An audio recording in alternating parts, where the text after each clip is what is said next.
The evening sun cast long shadows as I pushed my cart through the crowded aisles of Walmart. It was a typical Friday night, and shoppers bustled about, filling their carts with groceries and household essentials.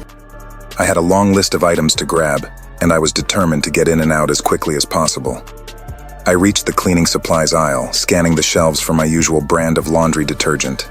That's when I noticed something strange. An empty shopping cart, abandoned right in the middle of the aisle. I glanced around, but there was no one nearby. It was odd, but I chalked it up to a forgetful shopper and moved on. As I continued my shopping, I couldn't shake a growing feeling of unease. It was as if something was lurking just beyond the edges of my awareness. I tried to push the thought aside, focusing on my list. I was in the personal care aisle when I heard it. A soft, distant whisper. I froze, my heart pounding. I strained my ears, but the words were unintelligible. It was as though someone was speaking in hushed tones just out of my hearing range. I glanced around, but the shoppers nearby seemed oblivious. The whispering continued, growing louder and more insistent. I couldn't tell where it was coming from, but it was unmistakably real. My curiosity got the better of me, and I followed the sound, my cart abandoned in the aisle. It led me deeper into the store, past rows of shelves and into the clothing section. The whispering grew louder, and I realized it was coming from behind a rack of coats. I cautiously moved closer, my heart racing.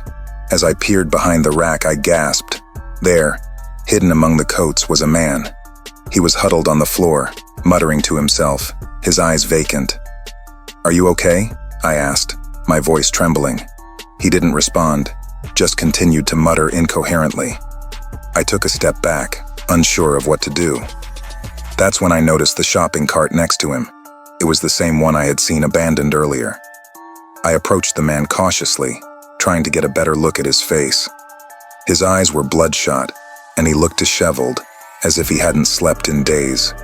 He clutched a crumpled piece of paper in his hand, and I couldn't help but glance at it. The words on the paper sent a shiver down my spine.